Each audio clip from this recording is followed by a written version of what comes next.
इस कार्यक्रम के प्रायोजक हैं कृषि एवं किसान कल्याण मंत्रालय, भारत सरकार। हर जोखिम से निकल कर फसल आए, सुरक्षित हो जाए। फसल बीमा से हर किसान अब आत्मनिर्भर हो जाए। संकट के समय प्रधानमंत्री फसल बीमा योजना किसानों के लिए वरदान है। अब सूखा पड़े या बाढ़ आ जाए, कोई डर नहीं। अब ओले पड़े या कीट पतंगे फसल खा जाए, कोई फिक्र नहीं, क्योंकि हमने लिया है प्रधानमंत्री फसल बीमा। बुआई से फसल कटाई तक हर जोखिम का दावा, न्यूनतम प्रीमियम पर अधिकतम भुगतान का वादा। योजना से हर साल जुड़ रहे हैं 5 करोड़ से ज्यादा किसान। अब आपकी है बारी। नजदीकी कृषि कार्यालय, सहकारी समिति, बैंक शाखा, अधिकृत बीमा कंपनी या जन सेवा केंद्र में स्वेच्छा से करा सकते हैं पंजीकरण। फसल बीमा पोर्टल या फसल बीमा ऐप द्वारा भी कराया जा सकता है पंजीकरण। प्रधानमंत्री फसल बीमा योजना, आपकी फसलों का संपूर्ण सुरक्षा कवच। कृषि एवं किसान कल्याण मंत्रालय, भारत सरकार। कृष्ण भाई राम राम। विनोद भाई, आपने भी और कार्यक्रम किसान वाणी सुनने वाले सब बन भाइया ना हमारी राम राम। और भाई कृष्ण ठीक से? तो विनोद भाई ठीक तो सारे हैं, कितना बताया था ये भाई। लेकिन जो किसान भाई है ना, वहाँ भी न्यू देख रहे हैं बाट भाई आज जो है ना कौन सा विषय लेकर वो आएंगे। भाई आज हम ना किस चीज के बारे में जानकारी देंगे, क्योंकि मार्च का महीना आ गया है और अगली जो फसलें हैं उनके बारे में भी जो किसान भाई हैं सोचने लग गए होंगे। पर हमारे जो प्रगतिशील किसान बहन भाई नाचित्रिया बेरा है, बिल्कुल, क्योंकि 1 तारीख है आज और मास शुरू हो लिया। बिल्कुल, और फागण भी लग रहे हैं। हाँ। तो महीने के पहले दिन हम कृषि कार्य लेकर आते हैं हर माह के। तो इस माह के जो कृषि कार्यक्रम के बारे में आज बात करेंगे। बिल्कुल भाई, किस तरह ध्यान रखना, कौन सी फसल लेनी है, अगर जो कोई सी फसल लेता है उसमें क्या सावधानी रखनी है, तो यही बात करेंगे फिर। तो विनोद भाई, तो सबसे पहले थोड़ी सी चर्चा करने के बारे में करेंगे, धीरे धीरे करके जो भी फसलें हैं इस मास में या अगले मास में हमने बोनी है उसके बारे में भी चर्चा करते रहेंगे। बिल्कुल। तो सबसे पहले जो चर्चा कर रहे हैं गन्ने के बारे में, जिन भाइयों ने देखिए कटाई कर ली है, जो पिछला गन्ना खड़ा था खेत में, हाँ, और नहीं करी है, तो किसान भाई इसी महीने जो है ना उसकी कटाई पूरी कर लें और नई फसल की बिजाई इस मास में ही आपने पूरी करनी पड़ेगी। क्योंकि जो उन्नत किस्में हैं जिस तरह के COJ 64 है या COH 56 व COH 92, ये सारी की सारी फसलें अगेती हैं। अच्छा। और CO 77 COS 84 36, तो इनको भी आप बो सके हैं, यानी कि थोड़ी ये पछेती फसलें हैं। और खेत की तैयारी खातर सबसे पहला तो अपना जुताई करनी है और मिट्टी पलटने वाले अड़ते। अच्छा। इसके बाद अपना 6 से लेकर 8 जुताइयाँ देसी अड़ते करके उसके ऊपर अपना सुहागा लगाना पड़ेगा। और 1 एकड़ गन्ने की बिजाई खातर अपना 35 से 40 क्विंटल गन्ना, यानी कि लगभग 35,000 2 अंखाड़े, यानी कि जो टुकड़े, हाँ टुकड़े, वहाँ टुकड़े लेने हैं, या फिर 23,000 3 अंखाड़े टुकड़े अपना लेने हैं। इनकी जरूरत अपना खेत में पड़ेगी। और कई बार देखा है कि अच्छे जमाव और कंडुआ के बीज अंतर संक्रमण के निवारण खातर भी आपने कुछ दवाइयाँ लेनी पड़ेंगी, क्योंकि जब बोओगे तो दवाइयाँ आपने जरूर डालनी है। तो उसमें अपना 0.25% एमिसान या फिर मैकुंजेब 250 ग्राम 100 लीटर पानी में आपने इसको घोलना है और बीज को 4 से 5 मिनट डुबोकर उपचार करके ही इस गन्ने आपने बोने हैं। और उसका एक बात का ध्यान रखना है कि बिजाई जो है ना 2 खुड्डों में फासला लगभग 60 से 75 सेंटीमीटर और गहराई जो रखनी है आपने वो 7.5 सेंटीमीटर रखनी है। अच्छा। हाँ। और पोरी के 1/4 भाग यानी के चौथे हिस्से को आपने दूसरी पोरी पर चढ़ाए और उसको बोना है। और बिजाई करने के बाद सारे खेत में आपने सुहागा लगाना है। और दोपहर के समय जो बिजाई भाई ना करें, क्योंकि अच्छे जमाव खातर 20 गन्ने के 2/3 भाग ऊपर से ही लेना चाहिए। और खरपतवारों की रोकथाम खातर आपने अट्राजीन 50 घुलनशील पाउडर या फिर 1.6 किलोग्राम प्रति एकड़ की दर से बिजाई के 2-3 दिन बाद 250 से 300 लीटर पानी में घोल करके इसको छिड़कना है। और खरपतवार जो नियंत्रण है उसके खातर अपना बिजाई के 35 से लेकर 40 दिन बाद एक गुड़ाई करके दूसरी सिंचाई के बाद नमी में 1.6 किलोग्राम प्रति एकड़ अट्राजीन का छिड़काव भाई आपने करना। और अगर जो इसकी आगे की बात करें कृष्ण भाई, तो बिजाई के तय हमने जो कीट ग्रस्त जो पोरिया है वह नहीं लेनी चाहिए, हाँ, जिसमें कीड़ा लग रहा हो। हाँ। और फसल उगते टाइम जो दीमक वाली जो पोरी की आँखों को नष्ट कर देती है। और कंसुए का बात करें तो इसकी आक्रमणता जो पौधों की जो गोब वह सूख जाती है, इसलिए इन दोनों कीटों से फसल को बचाना चाहिए। हमने बिजाई के टाइम हमने 2.5 लीटर क्लोरोपाइरीफॉस 20 EC या फिर हमने 2.5 लीटर गामा PHC जिसे नबलिंडेन या कैनोडेन भी कह दिया करें 20 EC या फिर 1.5 लीटर एंडोसल्फोन 35 EC को 600 मिलीलीटर, फिप्रोलिन यानी रिजेट 5 MC को 600, इसमें से 1000 लीटर पानी में मिलाकर प्रति एकड़ हमने जो खुंडों में जो बीज के ऊपर फवारे तक डालना चाहिए। अच्छा। और जो 150 मिलीलीटर इमिडाक्लोप्रिड यानी कि जिसने हम कॉन्फिडोर कह दिया करें उसमें 200 SL को 250-300 लीटर पानी में मिलाकर भी इसमें हम नैपसैक पंप के माध्यम से इस्तेमाल हम इसमें कर सकें।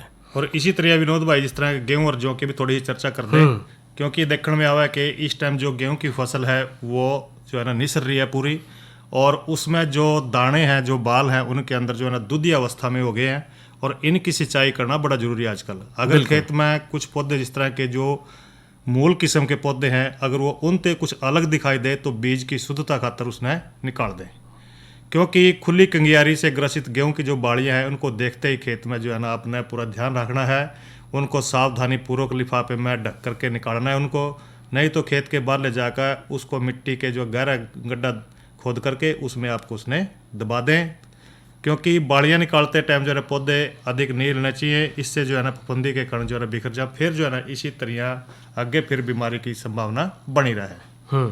और सूरजमुखी की बात कर लेते हैं। जिन बहनों और भाइयों ने सूरजमुखी की अगर जो फसल ले रखी है तो बिजाई के 3 हफ्ते बाद निराई गुड़ाई इसमें ज़रूर कर लेवे। और जो सूरजमुखी में 24 किलोग्राम नाइट्रोजन और 16 किलोग्राम फास्फोरस उन्नत किस्मों में और 40 किलोग्राम नाइट्रोजन तथा 20 किलोग्राम फास्फोरस संकर किस्म तई या प्रति एकड़ का हमने इसमें प्रयोग करना चाहिए। और नाइट्रोजन बिजाई वह पहली सिंचाई पर बराबर मात्रा में डालना चाहिए। और फास्फोरस की बात करें तो इसमें बिजाई के टाइम इसमें पोरा करें।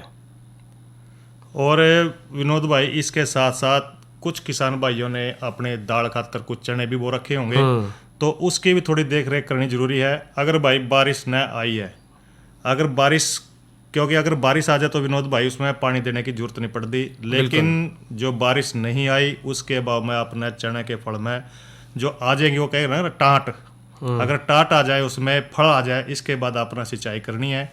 और चने में टाट वाली जो सुंडी है लगने पर लगभग 400 मिलीलीटर एंडोसल्फान 35 EC की ताकत वाली आपने लेनी है, या फिर 50 घुलनशील पाउडर को 50 की जो ताकत है उसकी घुलनशील पाउडर को 100 लीटर पानी में मिलाकर प्रति एकड़ फसल पर उसको छिड़काव करना है।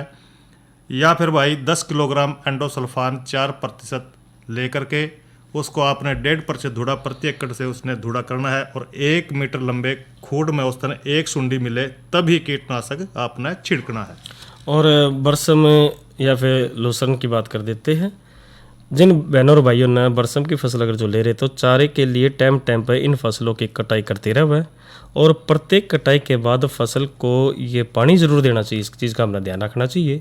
और बरसम की फसल तय बीज लेने के लिए जो शुष्क क्षेत्र में इसकी जो कटाई है वह मार्च के पहले हफ्ते यानी बस चल गया विनोद भाई, जो मार्च का पहला हफ्ता चल पड़ा है। हाँ, तो उस तय और नम क्षेत्रों में मार्च के 3रे सप्ताह के बाद नहीं करना चाहिए। अच्छा। और काशनी बथुआ या जो दूसरे जो खरपतवार के पौधे हैं तो उन खेत निकाल देना चाहिए। इस तरह जो बीज की जो शुद्धता है वह बनी रहे वैसे, क्योंकि कई बार देखा है कि जो बीज है बरसीन का उसके अंदर अगर बथुआ का बीज आ गया या फिर काशनी आ गई तो उसमें अगर हम दोबारा फिर बोवेंगे तो विनोद भाई उसमें फिर अगले साल वही समस्या खड़ी होगी, उसमें फिर काशनी जामेगी, बथुआ जामेगा। तो इस करके जो शुद्ध बीज भी लेना है तो उसको आपने ध्यान रखना है, इन चीज़ों को पहले ही निकाल दें खरपतवारों को।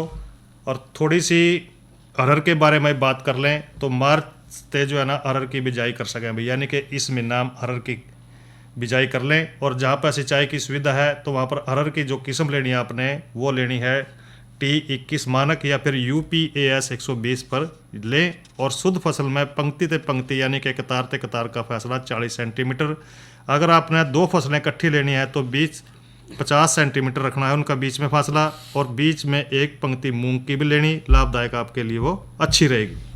और इसी तरह भाई जो गर्मी के चारे की बात कर लेते हैं, तो इस महीने में जो अगेते चारे तय हमने बाजरा की कोई भी संकर किस्म यानी दूसरी पीढ़ी होता है, जवार की किस्मों में HC 171, HASC 260, HC 308 व HC 136 सूडान घास की, जो SSG 59 3 लोबिया की, जो CS 88 व गवार की HFC 156 की बिजाई शुरू करने के तो अप्रैल तक हमने पूरी कर लेनी चाहिए। और खेत की जो अच्छी तरह तैयारी करके बाजरे के लिए हमने 3 से 4 किलोग्राम और गवार तय हमने लगभग 16 किलोग्राम और सूडान घास तय हमने 10 से 14 किलोग्राम और लोबिया के हरे चारे के लिए हमने 16 से 20 किलोग्राम बीज प्रति एकड़ के हिसाब से। और कतारों तक का फासला की बात करते हैं, जवार तय हमने 25 सेंटीमीटर, बाजरा गवार और लोबिया में 30 सेंटीमीटर रख कर पूरी हमने बिजाई करनी चाहिए।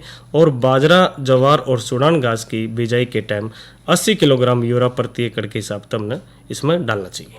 तो विनोद भाई चर्चा अपनी जारी रहेगी, तो पहले करावा भाइयों का मनोरंजन। किसन रे देखा स्वर्ग भर तेरी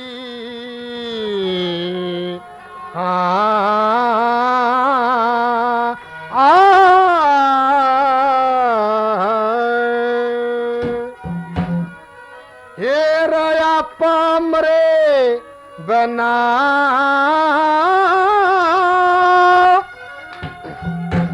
और क्यों कर आजा सबर आदमी का पेटा भरे बिना। किसने देखा स्वर्ग भर तेरी आपा मरे बिना, क्यों कर आजा सबर आदमी का पेटा भरे बिना रे। किसने देखा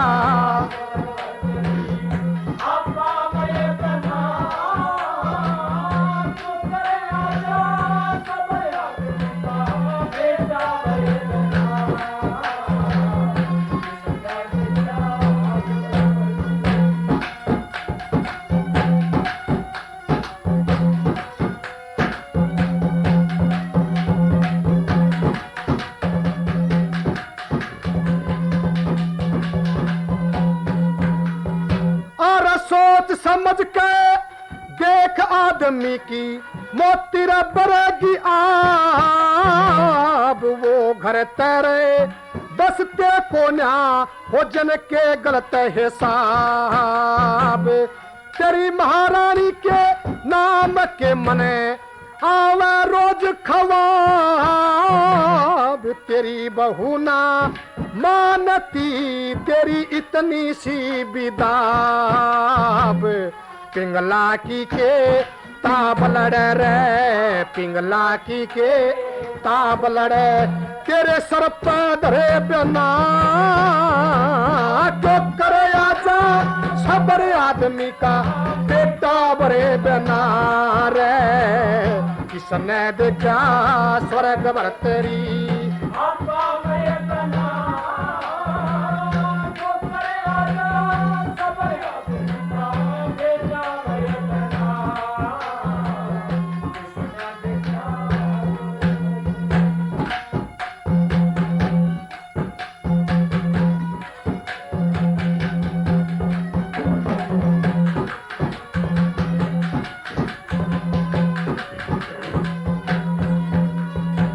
समुंदर झाल में रोक लिया करे, गर्व करया कर लेट। और आदमी में कोन्या तेरी पिंगला जतना डेठ। बेटर कह सलागू सू मेरा के देवर के जेठ। तेरी बहू ने कर रखा मेरा जेल बराबर गेट। तो करे भर जा पेट मनस का, क्यों करे भर जा पेट मनस का, अरे खाए पिए बिना क्यों करे आजा सबर आदमी का पेटा भरे बिना। देखा स्वर्ग भर तेरी आपा मरे बिना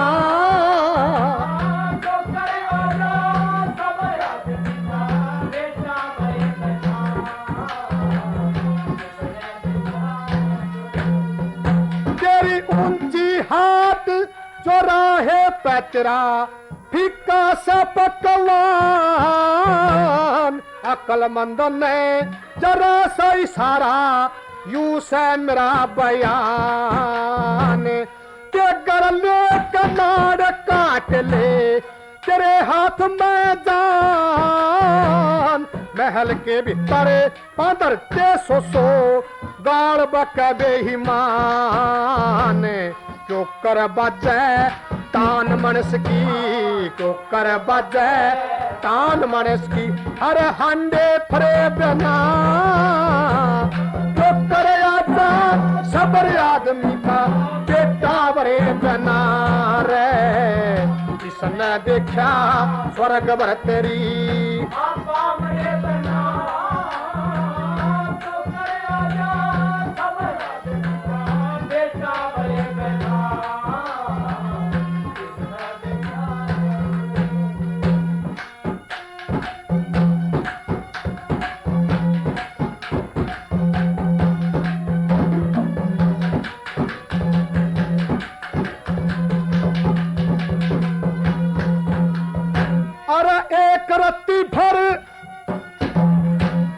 एक रत्ती भर झूठ मंगे राम की कोना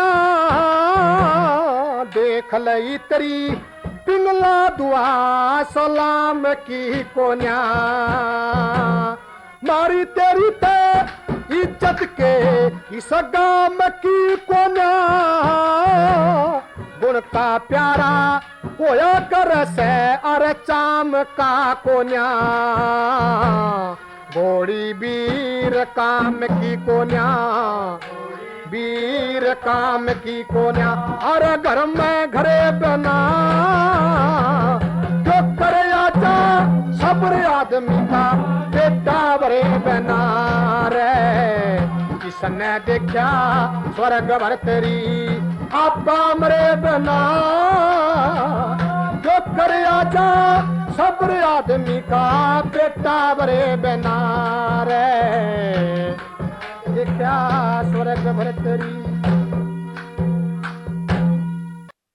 तो विनोद भाई या तो भैया ने सुनी रागनी गुलाब सिंह की आवाज में, और हम पहले भी चर्चा कर रहे थे कि जो आज इस मास के कृषि कार्य है उनके बारे में, लेकिन अगला जो विषय है हमारा जिस तरह के चलते हुए कार्यक्रम में ही बात करेंगे बैंगन के बारे में। बिल्कुल, देखिए खेता की बात करके फसला की बात करके ये सब्जियां की बात कर लेते हैं। तो बैंगन की हम बात कर रहे हैं तो रोपाई की गई जो बैंगन की फसल में जो जरूरत के अनुसार हमने सिंचाई करनी चाहिए और निराई गुड़ाई भी करते रहे, क्योंकि विनोद भाई अगर निराई गुड़ाई नहीं करेंगे तो उसमें खरपतवार ज़्यादा हो जाएगा, तो ये जो सारी ताकत है ना वो पौधे की वो जो खरपतवार है ना वो चूसदा रहा है। बिल्कुल, और मरी और सूखी हुई जो पौध के स्थान पर हमने दोबारा पौध की रोपाई करनी चाहिए। और जो पौध रोपण के लगभग 3 हफ्ते बाद जो खड़ी फसल में 14 किलोग्राम नाइट्रोजन यानी 30 किलोग्राम यूरिया खाद ने प्रति एकड़ की दर तय इसमें देवे। अच्छा। और यूरिया खाद देने के बाद सिंचाई इसमें जरूर करें, ये भी ध्यान रखना चाहिए। और नई फसल में जो रस चूसने वाले जो कीड़ों की जो रोकथाम था हमने 300 से 400 मिलीलीटर मेलाथियान 50 cc को 200 से 250 लीटर पानी में मिलाकर 15 दिन के अंतर पर हमने प्रति एकड़ के फसल पर छिड़काव करना चाहिए।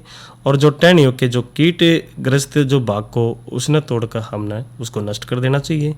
और फूल या फल की बात करें तो लगने पर शाखा व फल छेदक तथा अन्य कीड़ों की रोकथाम के लिए भी अगर जो हम बात करें तो इसमें कीटनाशक दवा को 200 से 250 लीटर पानी में मिलाकर 15 से 20 दिन के अंतर पर प्रति एकड़ फसल पर छिड़कना चाहिए।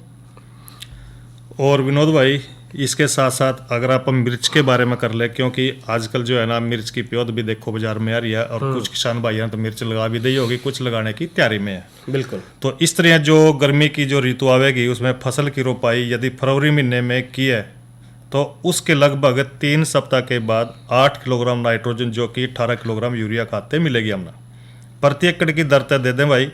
और किसान खाद देने के बाद सिंचाई जरूर करनी है।